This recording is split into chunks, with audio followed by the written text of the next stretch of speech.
Peggy 16. Sega.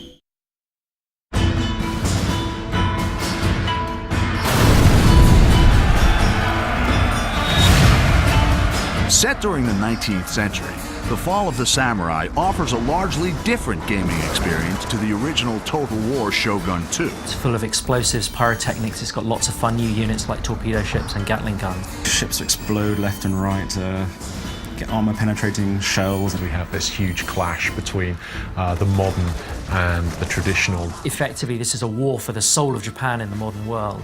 Torpedoes in the water, sir! In The Fall of the Samurai, the campaign map has been extended both further north to Hokkaido and to new island provinces in the south.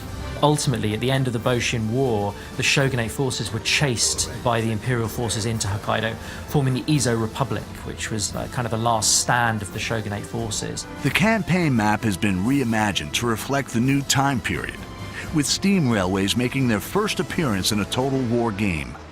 Developing a rail network allows swift movement of troops and agents. You know, if you've got a Gatling gun factory, say, in one province at the end of the railway line, you know, within a turn, you can get him right where he's needed at the front line.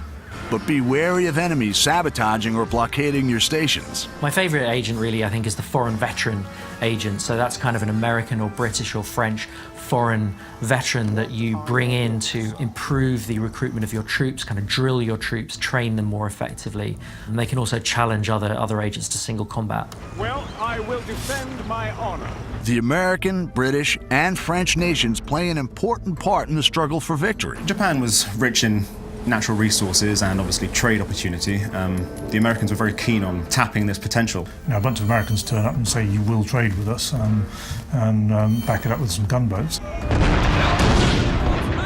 The construction of trading districts for Western powers will give you access to devastating units and advanced technology. The Industrial Revolution and the Enlightenment that took many, many decades in the West gets condensed into 2 or 3 or 4 short decades in Japan. You know, in about 30 years, it's one of the most advanced industrial nations in the world.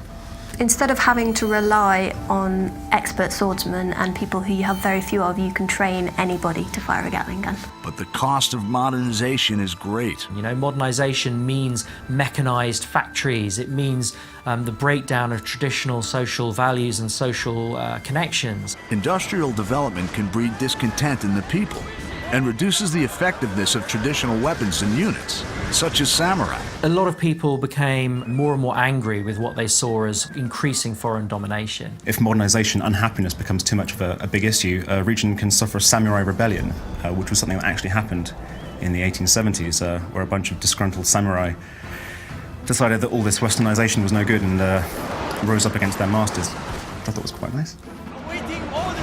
The dynamic clash between the old traditions and the new industrial world is at the heart of the Fall of the Samurai.